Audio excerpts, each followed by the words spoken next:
కాలంలో మనము యోహాను సువార్త పత్రిక 2వ అధ్యాయం నుండి ధ్యానిస్తామండి.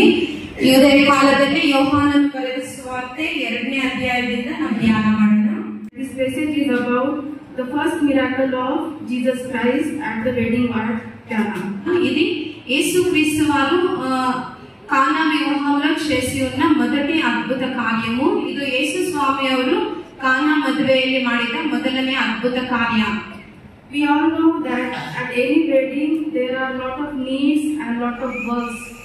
ಯಾವುದೇ ఒక వివాహంలో చాలా పనులు చాలా ಅವಶ್ಯಕತೆಗಳು ఉంటాయండి. ಯಾವುದೇ ಮದುವೆ ತಗೊಂಡಾಗ ನಾವು ಆ ಮದುವೆಯಲ್ಲಿ ತುಂಬಾ ಅವಶ್ಯಕತೆಗಳು ತುಂಬಾ ಕೆಲಸಗಳು ಇರ್ತವೆ. Whatever we try our best, but there will be some lack of things or something will not happen according to our plan. మనము ఎంత కష్టపడినా కూడా ఎంత ప్రయత్నించినా కూడా మనము ఏమనుకుంటామో దాని ప్రకారము అక్కడ నడిచేలేదు. ನಾವು ಏನ್ ಅನ್ಕೊಂಡ್ರು ಎಷ್ಟೇ ಕಷ್ಟಪಟ್ಟರು ಕೂಡ ನಮ್ಮ ಒಂದು ಆಲೋಚನೆ ಪ್ರಕಾರವಾಗಿ ಅಲ್ಲಿ ನಡೆಯೋದಿಲ್ಲ. In this wedding also there is a scarcity of wine. ఈ ఒక వివాహంలో కూడా ద్రాక్షారసము కొరత అనేది జరిగింది. ఈ మదుವೆಯಲ್ಲಿ కూడా ద్రాక్షారసದ కొరತೆయు జీసస్ టు డు సంథింగ్. చాలా మంది యేసు స్వామి దగ్గరకు వచ్చి ఏమన్నా చేయమని అడిగిండారు. యేసు ಸ್ವಾಮಿ ಹತ್ರ ತುಂಬಾ ಜನ ಬಂದು ಏನಾದ್ರೂ ಮಾಡಬೇಕು ಅಂತ ಅವ್ರು ಕೇಳಿಕೊಂಡ್ರು. Mary mother of Jesus, she tells him to do something. యేసు స్వామి తల్లి ఆయన ఎదుగు వచ్చి ఏమైనా చేయమని అడిగింది. యేసు ಸ್ವಾಮಿ ಅವರ ತಾಯಿ ಮೇರಿ ಬಂದು ಏನಾದ್ರೂ ಮಾಡಬೇಕು ಅಂತ ಆತನನ್ನ ಕೇಳಿಕೊಂಡ್ರು. Jesus is so powerful. If he says just a word, everything will happen within a second. చూడండి, యేసు స్వామి ఒక్క మాట చెప్పింటే ಪ್ರತಿಯೊಂದು జరిగేది. యేసు ಸ್ವಾಮಿ ಅವರು ಒಂದು ಮಾತು ಹೇಳಿದ್ರೆ ಸಾಕು, ಪ್ರತಿಯೊಂದು ನಡೀತಾ ಇತ್ತು. But Jesus here he's telling to the servants, he's giving command to the servants, he's giving them some work. కానీ యేసు స్వామి అక్కడ ఉండే పని వారికి ఒక ఆజ్ఞ ఇస్తున్నాడు. యేసు స్వామి ಅಲ್ಲಿದ್ದ ಕೆಲಸದವರಿಗೆ ಒಂದು ಆಜ್ಞೆಯನ್ನು ಕೊಡ್ತಾ ಇದ್ದಾರೆ. Servants plays very important role in any functions, in wedding or in anything. ಯಾವುದೇ కార్యక్రమాల్లో కావచ్చు, ಯಾವುದೇ వివాహ విందుల్లో కావచ్చు, ఈ పని వాళ్ళు చాలా ప్రాముఖ్యమైన ఒక పాత్రను వహిస్తారండి. ಯಾವುದೇ ಕಾರ್ಯಕ್ರಮಗಳಲ್ಲಾಗಲಿ ಯಾವುದೇ ಮದುವೆಗಳಲ್ಲಾಗಲಿ ಕೆಲಸದವರು ತುಂಬಾ ಪ್ರಾಮುಖ್ಯವಾದ ಪಾತ್ರವನ್ನು ನಿರ್ವಹಿಸುತ್ತಾರೆ. During those days the only source of water was well.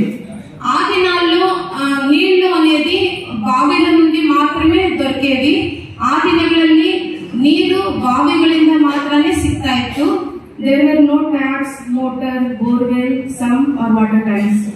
నల్లీలు కానీ బోర్వెల్స్ కానీ ఇంకా ಯಾವುದೇ మూలాలు ఆ దినాల్లో ఉండలేదండి. బోర్వెల్స్, ట్యాప్స్ ఇది ಯಾವುದು ಕೂಡ ಆ ದಿನಗಳಲ್ಲಿ ಇರಲಿಲ್ಲ. People had to bring water from the well. జనాలు నీళ్లు బావి నుండి తేవాల్సింది. ಜನರು ನೀರು ಬೇಕಾದ್ರೆ ಬಾವಿಗಳಿಂದ ನೀರನ್ನು ತರಬೇಕಾಗಿತ್ತು. And the well used to be outside of the village or town. ఆ ఒక బావి అనేది ఆ ఒక టౌన్ కి వెలుపల అవుట్ సైడ్ ఉండేది. ఆ బావి అన్నది టౌన్ కి ఆచೆ ఇర్ತಾ ಇತ್ತು. The reason behind this is people used to travel along and they had large number of herds of animals. So providing them water, people built wall outside of the village. ఎందుకు ఆ బావి అనేది ఊరికి కానీ town కి కానీ వెలుపల ఉండేది అంటే ఆ బాటసారులకి అంటే ట్రావెల్ చేసే వాళ్ళకి తాగేదానికి నీళ్లు అనుకూలంగా ఉండేది. మళ్ళీ ఒక గొర్రెలు మందుకు కానీ ಯಾವುದೇ ఒక పశువుల మందు కానీ తాగని అనే ఉద్దేశం నుండి ఆ టౌన్ నుంచి అవతల ఒక బావిలో నిర్మించేవాళ్ళు. ಆ ಬಾವಿ ಒಂದು ಟೌನ್ ಆಚೆ ಯಾಕಿರ್ತಾ ಇತ್ತು ಅಂದ್ರೆ ಟ್ರಾವೆಲರ್ಸ್ ಅಂದ್ರೆ ಪ್ರಯಾಣಿಕರು ಕುಡಿಯುವ ಉದ್ದೇಶದಿಂದ ಮತ್ತೆ ಪ್ರಾಣಿಗಳನ್ನು ಹಿಂಡು ಆ ಬಾವಿಯಿಂದ ನೀರು ಕುಡಿಯಲಿ ಎಂಬ ಉದ್ದೇಶದಿಂದ ಬಾವಿಗಳನ್ನು ಊರಿಂದ ಆಚೆ ನಿರ್ಮಿಸ್ತಾ ಇದ್ರು. Now we see about the stones of jars. మనం ఇప్పుడు నావిವಾಗ కల్లిన బాణెల గురించి ನೋಡೋಣ. రాతి బాణెల గురించి మనం చూద్దామండి. Jesus told the servants to fill 6 jars. యేసు స్వామి వారు అక్కడుండే 6 రాతి బాణల్ని నింపమని చెప్తున్నారు. యేసు ಸ್ವಾಮಿ ಅವರು ಅಲ್ಲಿರುವ 6 ಕಲ್ಲಿನ ಬಾಣೆಗಳನ್ನ ತುಂಬಿಸಲು ಹೇಳ್ತಾ ಇದ್ದಾರೆ. It is mentioned in the Bible that each jar is holding 20 to 30 gallons of water. బైబిల్లో ఏం చెప్పబడింది అంటే ఒక్కొక్క రాతి బాణ కూడా 20 ఇంకా 30 గ్యాలన్స్ నీళ్లు పడతా ఉండేవంట. ಒಂದೊಂದು ಕಲ್ಲಿನ ಬಾನೆ ಕೂಡ 20ರಿಂದ 30 ಗ್ಯಾಲನ್ ನೀರು ಇಡಿಸ್ತಾ ಇತ್ತಂತೆ. So if we convert 30 gallons into liter, it is around 678 liters of water. మనము ఆ ఒక గ్యాలన్ ఇంకా లీటర్ కి పరివర్తించినప్పుడు 678 లీటర్లు ఆరు రాతి బాణలు కూడా నిండేది. ನಾವು ಗ್ಯಾಲನ್ ನಿಂದ ಲೀಟರ್ ಗೆ ಪರಿವರ್ತಿಸಿದಾಗ ಆ 6 ಕಲ್ಲಿನ ಬಾನೆಗಳು ಕೂಡ 678 ಲೀಟರ್ ನೀರು ಹಿಡಿಸ್ತಾ ಇತ್ತು. So servants filled it to the brim. They completely filled those jars. ఆ పని వాళ్ళు ఆ రాతి బాణలని కంటాల మట్టుకు వాళ్ళు నింపి ఉన్నారు. ಆ ಕೆಲಸದವರು ಆ ಕಲ್ಲಿನ ಬಾನೆಗಳನ್ನ ಕಂಠದ ಮಟ್ಟಿಗೆ ಅವರು ತುಂಬಿಸಿದ್ದಾರೆ. Nowadays we have so much advanced technology. మనకి ఈ రోజుల్లో చాలా ముందువరిసిన తాంత్రికత్వం ఉంది. ఈ యొక్క దినాల్లో చాలా ತಂತ್ರಜ್ಞಾನ అనేది పెరిగి ఉన్నది. ಈ ದಿನಗಳಲ್ಲಿ ನಮಗೆ ತಂತ್ರಜ್ಞಾನ ಅನ್ನೋದು ತುಂಬಾ ಬೆಳವಣಿಗೆ ಆಗಿದೆ. For example, Alexa, Siri, if we just give them order, they do everything for us. మనం ఏమైనా ఒక ఆర్డర్ ఇస్తే చాలు అలెక్సా, సిరి ఇటువంటి వారు మనం ఏం చెప్తే అది చేసేదానికి సిద్ధంగా ఉన్నారు. So many machines are there at our home. If we just switch on, everything works for us. మన ఇంట్లో కూడా చాలా మిషన్లు అనేది ఉన్నాయి. మనం ఏమన్నా ఒక స్విచ్ చేస్తే చాలు మనకు ಕಾವಾಲ್ಸಿನ ಪನಿ ಅವು చేసి పెడతావు. ನಮ್ಮ ಮನೆಯಲ್ಲಿ ಕೂಡ ತುಂಬಾ ಮಿಷನ್ಗಳು ಅನ್ನೋದು ಇವೆ. ನಾವು ಒಂದು ಸ್ವಿಚ್ ಹಾಕಿದ್ರೆ ಸಾಕು ನಮ್ಗೆ ಬೇಕಾಗಿರೋ ಕೆಲಸವನ್ನ ಅವು ಮಾಡಿರ್ತವೆ. But those days people used to work so much hard and their life was very difficult. కానీ ఆ దినాల్లో జనాలు చాలా కష్టపడాల్సి వచ్చింది.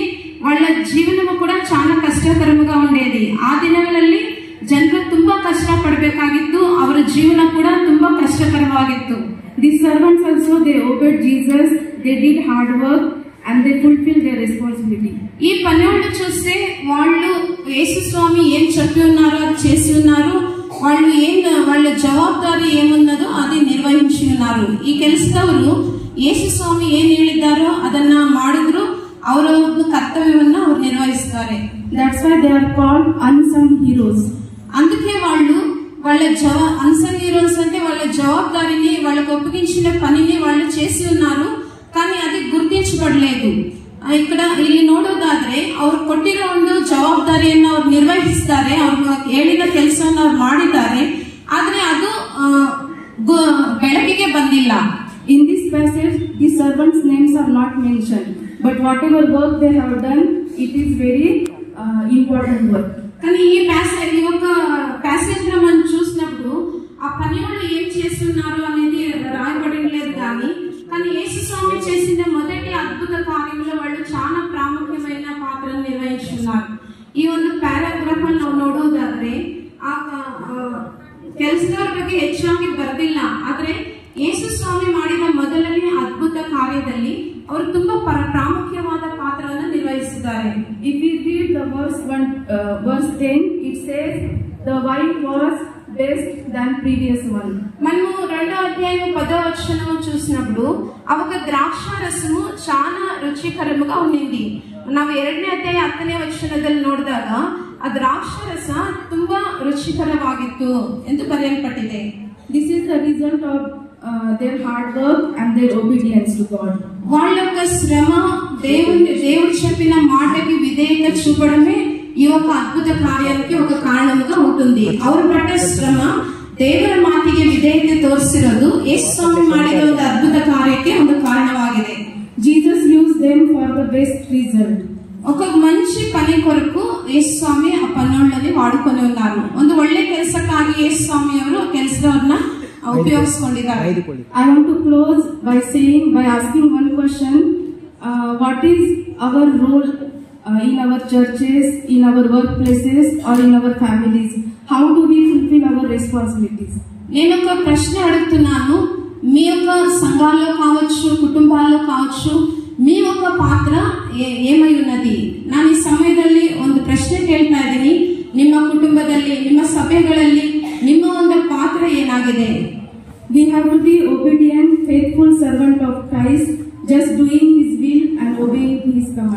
ನಾವು ದೇವರ ಮಾತಿಗೆ ವಿಧೇಯತೆಯನ್ನು ತೋರಿಸುವರಾಗಿ ಆತನ ಚಿತ್ತವನ್ನು ನೆರವೇರಿಸುವ ಸೇವಕರಾಗಿ ಇರಬೇಕು. మనము దేవుని మాటకి విధేయత చూపించేవారిగా ఆయన ఇచ్చిన పనిని చేసేవారిగా మనం ఉండాలి. We should not do anything for getting praise or honor from others, but having servant heart in the ministry is very important. మనము మనుషులు చూసి మనల్ని పొగడాలని మనం పని చేయకూడదు, కానీ దేవుని పట్ల మనము కృతజ్ఞత కలిగి దేవుని కొరకై పని చేయాలి. ನಾವು ಮನುಷ್ಯರು ನೋಡಬೇಕು, ಮನುಷ್ಯರು ನಮ್ಮನ್ನು ಹೊಗಳಬೇಕು ಅಂತ ನಾವು ಕೆಲಸ ಮಾಡಬಾರದು. ದೇವರು ಕೊಟ್ಟ ಕೆಲಸವನ್ನ ದೇವರಿಗೋಸ್ಕರ ನಾವು ಮಾಡಬೇಕು. And I believe that God will use each one of us for the best thing in this world for His glory. మనము ఈ లోకములో ఆయన మహిమ కొరకు ఆయన కొరకే మనం పని చేయాలి. ಈ ಲೋಕದಲ್ಲಿ ನಾವು ದೇವರ ಮಹಿಮೆಗಾಗಿ ನಾವು ಕೆಲಸ ಮಾಡಬೇಕು. ప్రార్థించుకుందాము. అందరూ తల వంచుకొని మనం ప్రార్థన చేసుకొని లేచి నిలబడి మనమందరూ కూడా తల వంచుకొని ఈ సమయంలో మనము విన్న వాక్యము కొరకు ప్రార్థించుకుందాము. మహాపరిశుద్ధి కలిగి ఉన్న మా పరలోకపు తండ్రి, నీకే స్తుతులు స్తోత్రములైనా మీ పరిశుద్ధ పాదములకు నమస్కారములు. నీ వాక్యము సజీవమైనది తండ్రి. నీ జీవము గల వాక్యముని ఈ సమయంలోనైనా మాకు అందించినందున వందనములు. ఈ వాక్యము ఇచ్చిన సిస్టర్ గారిని దీవించండి. ఈ వాక్యము అప్ప ఒక్కొక్కరి హృదయములు అప్ప నీవు భద్రపరిచి నీకు మహిమకరంగా ఫలింపచేయమని, ఈ లోకములో మనుష్యులిచ్చే మెప్పు కొరకై మేము పని చేయకుండా నీ నామమై మాత్రమై పని చేయనట్లుగా దీవించమని, మేము చేస్తున్న పనిలో మమ్మల్ని బలపరిచి నీవే మహిమ పొందమని మమ్మల్ని సంపూర్ణముగా నీ పాదములు తగ్గించుకొంచు. యేసుక్రీస్తు వారి పరిశుద్ధ నామములో ప్రార్థించి స్తుతించి వేడుకొంచున్నాం పరమ తండ్రి. ఆమేన్. థాంక్యూ.